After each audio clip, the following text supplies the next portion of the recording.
Passando aqui para compartilhar a palavra do Senhor com todos vocês. Hoje eu quero falar com vocês sobre como ter uma vida com Deus. A gente às vezes fala, eu tenho Deus, mas será que eu tenho uma vida com Ele?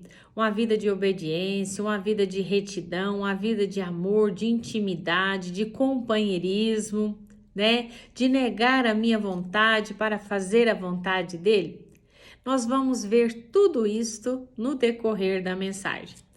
E nós vamos começar lendo Juízes 4, do 4 ao 10, onde diz assim, Juízes 4, do 4 ao 10.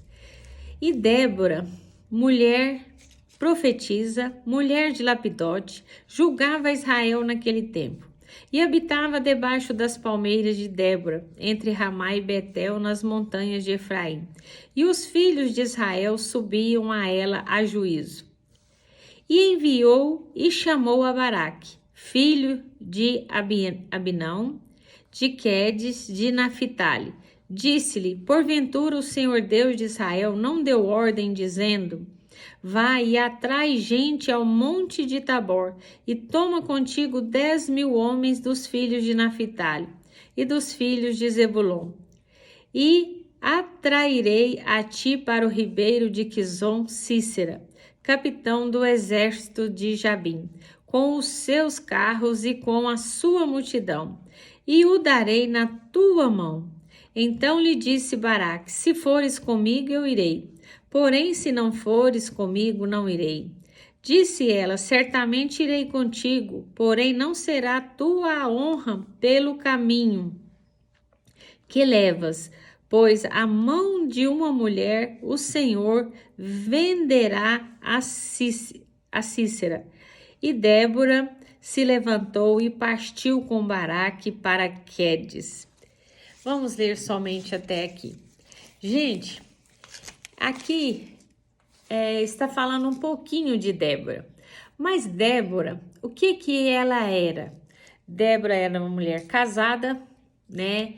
Ela tinha filhos, certamente ela tinha seu lar, sua casa.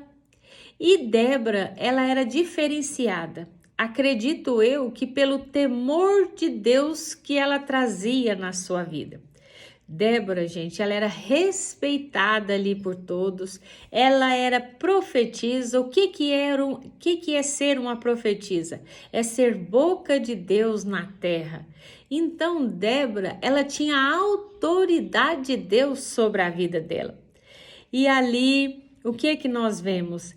Que Débora também era uma mulher muito sábia.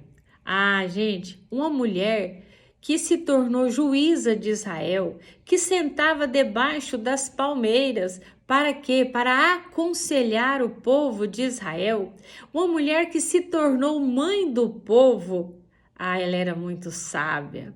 Esta mulher tinha muito amor no seu coração. E eu fico pensando que como Deus amava essa Débora, porque ela se dava para as pessoas, né? Ela tinha um amor verdadeiro, não só com Deus, mas com as pessoas, né? Que estavam em volta dela, que precisava dela, né? E o que me chamou mais atenção em Débora foi a sabedoria. Débora, gente, ela era uma mulher muito sábia. Por que vocês acham que Deus iria permitir ela como juíza se ela não fosse sábia? Porque quando nós não temos sabedoria, nós não sabemos julgar questão nenhuma, nós não sabemos aconselhar as pessoas. E Débora sabia muito bem aconselhar as pessoas que estavam à volta dela. Então, eu fiquei imaginando, quantas vezes na nossa vida nós não temos sabedoria? Sabedoria para aconselhar uma pessoa, sabedoria para chegar até a pessoa e às vezes ela está para fazer uma loucura, mas aí a gente vem com a sabedoria de Deus e acalma aquela tempestade, aquela situação. Assim era Débora. E Deus está procurando Déboras. Déboras que vai para debaixo de uma palmeira, né? Para o quê? Para aconselhar as pessoas, que não escolhe o lugar, mas vai e se dá, né, para as pessoas em amor, né, em conselhos sábios, que ajuda as pessoas a saírem de tantas situações ruins que às vezes elas mesmas se colocaram lá e às vezes também o próprio inimigo levou ela até aquele lugar, né? E em Provérbios 8:5 diz assim: Entendei, ó simples, a prudência, e vós loucos, entendei de coração. Ouvi, porque proferiu coisas excelentes, os meus lábios se abrirão para a equidade. Gente, se tem algo que nós precisamos na nossa vida, sabe o que é? É de buscar sabedoria. Tem um homem na Bíblia chamado Salomão, que Deus falou para ele: Salomão, me pede o que você quiser e eu vou te dar. E Salomão surpreendeu Deus, eu acredito. Salomão disse: eu quero sabedoria. E Deus deu muita sabedoria para Salomão. E com esta sabedoria, Salomão se tornou um homem riquíssimo ali da sua época. Quantas vezes nós queremos tantas coisas, mas nós não pedimos a sabedoria para adquirir o que nós queremos. Nós queremos tudo fácil, tudo de mão beijada, não é assim? Mas Deus nos fala hoje: me pede sabedoria e eu vou te dar para você adquirir o que você almeja. Deus pode nos dar, mas é muito melhor você lutar pelaquilo que você almeja. Nada na nossa vida de mão beijada é bom. Mão beijada é uma expressão, né? É vindo assim, veio, chegou. As coisas na nossa vida é uma construção. Nós precisamos construir tudo na nossa vida, né? Tijolo por tijolo e assim por diante. E ali Salomão buscou sabedoria de Deus. Gente, e ter sabedoria de Deus é ser uma pessoa humilde. Os orgulhosos, eles não têm sabedoria. A base de todo pecado, ela é o orgulho. Então, o orgulho abre portas para todos os outros pecados entrarem na nossa vida. Então, nós precisamos tirar o orgulho da nossa vida. Quantas vezes marido, esposa, dormem de cara virada um com o outro, brigam e não fazem as pazes e fica aquele clima, aquela coisa e nenhum cede. Por quê? Orgulho. Falta de humildade, né? Então nós precisamos de humildade, buscar conselho com pessoas sábias. Conselhos também, gente, não pode ser com qualquer um. Você precisa buscar os seus conselhos com pessoas sábias, preparadas para isso, né? E a gente também, a pessoa sábia, ela não fica vendo o defeitinho da pessoa, apontando o dedo naquele defeito. Ela procura olhar o que a pessoa tem de bom, o de melhor. Gente, tem tantas pessoas, né, que ficam olhando os defeitos das outras. E isso não está certo. Vocês já pensaram se Jesus ficasse olhando só para os nossos defeitos? O que seria de nós? Meu Deus, nós já teríamos sido consumidos, né? Mas Deus nos olha com os olhos de amor. Ele não fica olhando os nossos defeitos, ele olha as nossas qualidades. E ele fala assim: não, ela vai melhorar, ele vai melhorar. Esta situação vai ser mudada na vida dele, na vida dela. Gente, isso é amor. E nós precisamos desse amor na nossa vida, andar com Deus, buscar esta sabedoria de Deus na nossa vida, para a gente ter uma vida melhor, uma vida de paz, de tranquilidade, né? Em João 6, do 16 ao 20, eu não vou estar lendo para não demorar, mas aqui fala quando os discípulos entraram no barco e foram para o mar. E ali o mar ficou bravio, as ondas subindo, o vento. E os discípulos, eles falaram, gente, cadê Jesus para tirar nós desta situação? E logo eles olham e Jesus está vindo ao encontro deles, andando sobre o mar. Ah, gente, sabe esse problema aí que você está vivendo? Quando você anda lado a lado com o Senhor, em comunhão, em intimidade, assim como Débora, procurando a sabedoria, buscando a sabedoria, tirando o orgulho da sua vida, trazendo a humildade, a compaixão. Ah, quando vier uma tempestade, Jesus vai vir, você vai ver o sobrenatural de Deus acontecendo na sua vida. Este é o nosso Deus, é um Deus que não falha, um Deus fiel, que nos diz hoje, não temas que eu te ajudo, eu te fortaleço. É assim que Ele faz com aquele que anda com Ele e lhe obedece, né? E sabe, gente, em Isaías 8, vamos estar lendo rapidinho, Isaías 8:13, diz assim, Isaías 8:13, ao Senhor dos exércitos, a Ele santificai, e seja Ele o vosso temor, e seja Ele o vosso assombro. Vamos estar lendo o 19 e o 20 também, onde diz assim, quando vos disserem, consultai os que têm espíritos familiares, e os adivinhos que chilreiam e murmuram entre dentes, não recorrerá um povo ao seu Deus a favor dos vivos? Interrogar-se-ão os mortos?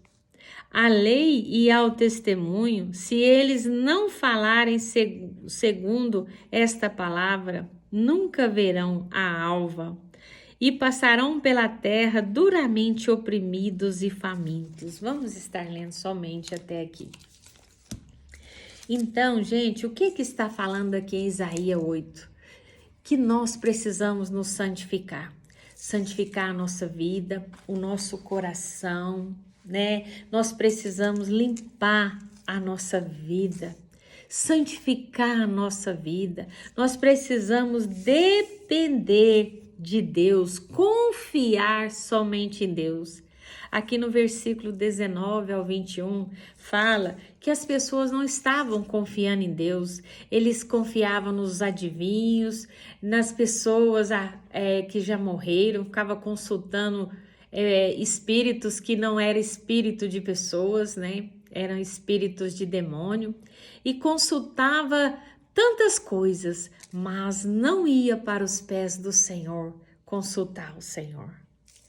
Ah, gente, nós precisamos confiar em Deus, somente em Deus, andar com Ele em intimidade, em comunhão, sabe, tudo que você for fazer, coloca Deus na frente e Deus vai estar com você.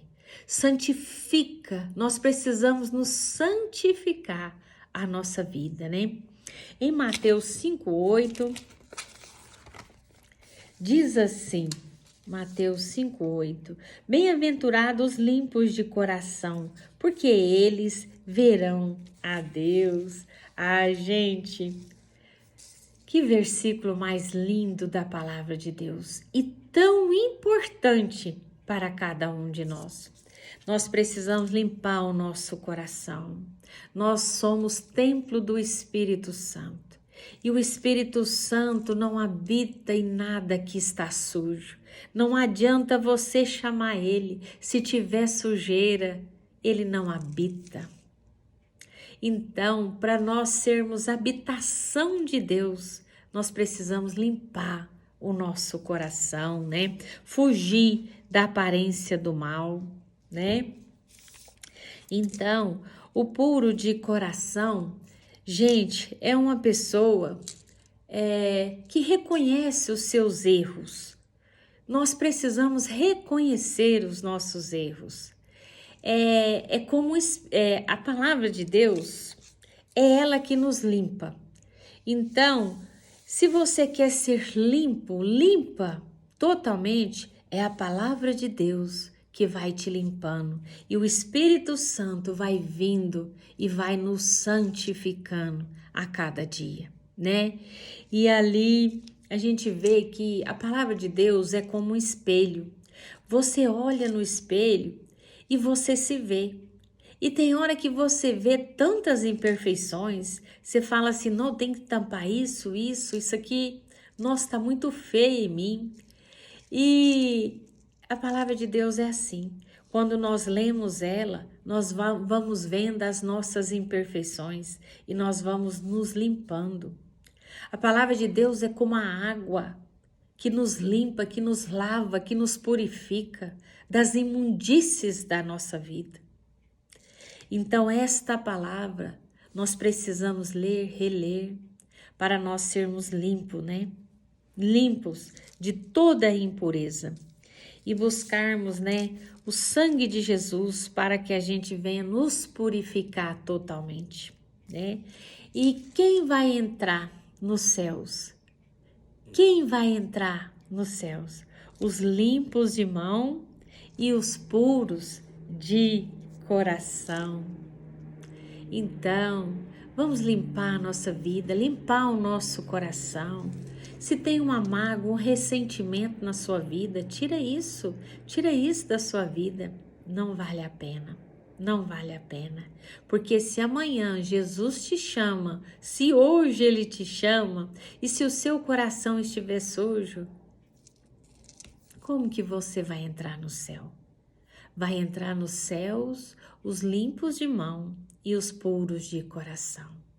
Então, esse negócio de mágoa, ressentimento, apontar o dedo, ficar olhando defeitos das pessoas, não.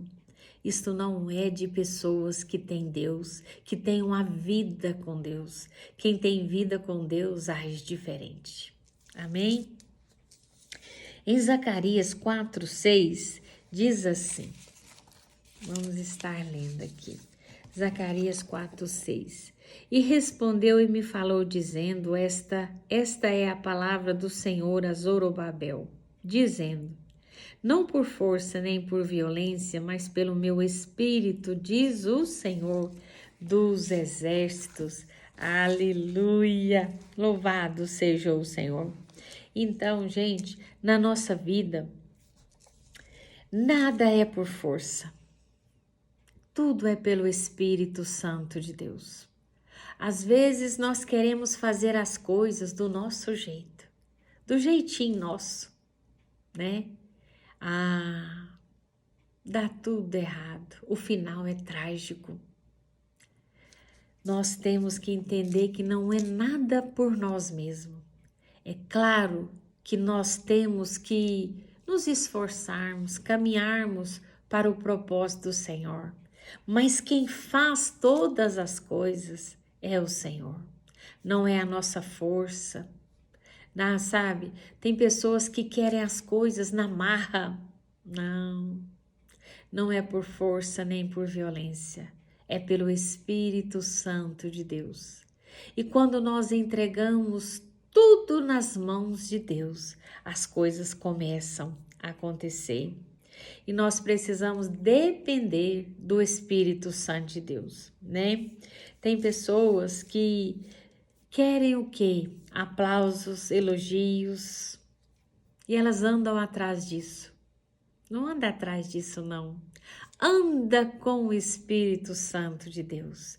É Ele que tem que te aplaudir. É Ele que te elogia. Nunca coloque no seu coração que pessoas precisam te elogiar, precisam te aplaudir. Afinal de contas, a nossa vida é do Senhor Jesus e é Ele quem comanda ela, né? Então, faça tudo com excelência para Ele e Ele sim vai te aplaudir e te elogiar. Ele vai te agraciar com tantas coisas. Ah, o nosso Deus é tremendo. Ele é fiel e Ele não falha. Confia nele, procura andar com sabedoria. Tenha uma vida com Deus e você vai ver o que vai acontecer na sua vida, né? As montanhas, aqui Zacarias ali, cheio do Espírito Santo, fala para Zorobabel: as montanhas não poderão com você, porque não vai ser na sua força. Será que quando nós pomos a mão em algo assim como uma montanha, ela se mexe? Claro que não. Mas se Deus colocar, Ele derruba ela em um segundo. Amém? Aleluia! Então, não é pela nossa força, é pelo Espírito Santo de Deus, né? E o Salmo 34, 19 fala: muitas são as aflições do justo, mas o Senhor os livra de todas. Sabe, gente, sabe o que eu tenho visto? Que muitas e muitas são as aflições do justo, mas o Senhor os livra de todas. Quando que nós temos uma vida com Ele, quando nós buscamos a sabedoria dEle nas nossas vidas, quando nós limpamos o nosso coração, quando nós dependemos somente dEle, nós não nos desviamos para onde? Para cartomantes, para santos, para mortos, que tudo enganação. Mas quando nós confiamos somente em Deus, as montanhas vão ter que sair. Deus vai tirar as montanhas. Amém? Então, gente, nós precisamos buscar de Deus, né? Nós precisamos buscar do Espírito Santo, a unção. Ali, eu fico pensando, Débora, quanta unção de Deus aquela mulher tinha. Ai, gente, uma mulher que naquela época não podia ser nada. Deus fez dela juíza, boca dele na terra. E você aí, às vezes não tem um esposo, às vezes tem, mas ele não pode muito te ajudar. Gente, nós precisamos de Deus. É claro que é muito bom ter o nosso companheiro do nosso lado. Eu tenho o meu, como eu amo meu esposo. Mas, gente, o importante é Deus. O importante é Deus na nossa vida. É andarmos com Ele, termos comunhão com Ele, intimidade com Ele. E tudo vai dar certo nas nossas vidas. Nós fomos ungidos por Deus para vencer. Mas Deus nos fala hoje: busca mais sabedoria, limpa mais o seu coração, a sua vida. E as montanhas não poderão com você. As montanhas não poderão com a sua vida. Amém? Nunca se julgue insignificante. Deus é que nos faz alguma coisa. Quem anda com Deus tem tudo na sua vida. Não tem batalhas que nós não vamos vencer quando nós estivermos alinhados com a vontade do Senhor. Amém? Deus abençoe todos vocês. Espero que esta palavra tenha te edificado como me edificou. Amém? Deus abençoe.